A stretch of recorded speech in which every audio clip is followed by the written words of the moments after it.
There's a lot of stories with that car. The story before the guy I bought it from, he bought it from a guy who bought it new from the company that sells them. He had bought like a newer Volkswagen, maybe when I was like 2 or 3 years old, and just chopped it up. He had it built professionally. He kept it all those years. He sold it to the guy I bought it from when he was 84 years old. He was still driving it. I basically got it from a guy who bought it from his girlfriend, lived next to Burt Reynolds in Jupiter. He used to go by Burt's house and beat the horn. Burt used to like it. Matter of fact, when we were driving on the test ride, he took me down there. He goes, it's Burt's house.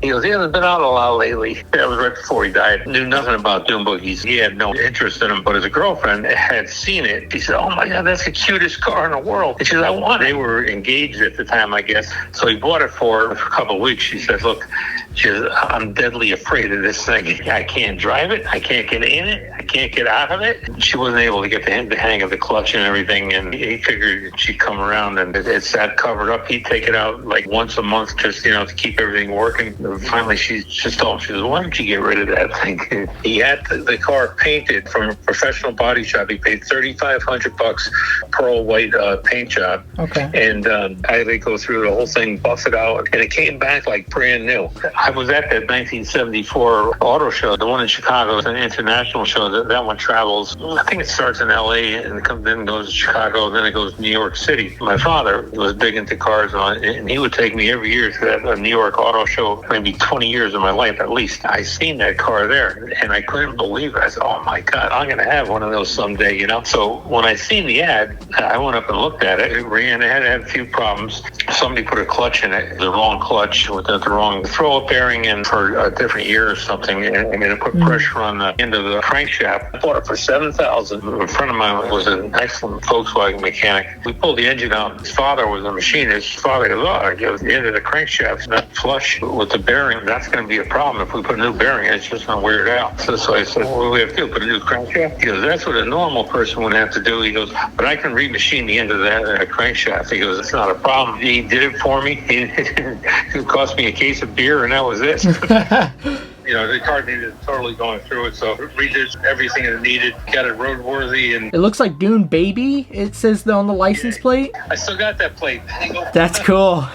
So you actually restored it and got it back together and ended up enjoying it for how long? I had it for a couple of years. Oh, wow. And then what happened, I gotten in a car crash, some lady going the wrong way. And I ended up with a really bad fractured and broken right foot. So the car was just too hard to get in and out for me. And turned out not to be like the fun car I thought it was. If I had it 20 years earlier, it would have been a blast. Where did you mostly drive it? Western part of Palm Beach County. There's a lot of roads out here. I belong to the Palm Beach VW club. We go to meets with them. We all had Dune Buggies. It's called a buggy run. Terrorized the back roads of Loxahatchee there. It was quite the sight. 3 buggies with, relatively loud exhaust, blasting them by. When I sold it, I didn't have much money into it, and this guy came down. He wanted to see it, and he shows up with a trailer. I said, boy, that's kind of strange. He's kind of got his mind made up already. Had it advertised for $9,500. He wasn't haggling with the price, and he goes, now, let me run this by you and see if this is something that'll work for you.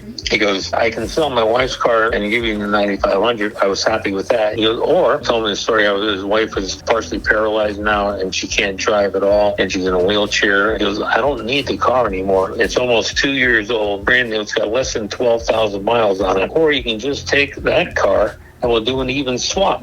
Look at the book price. It was like $14,000. I said, I'll take the car.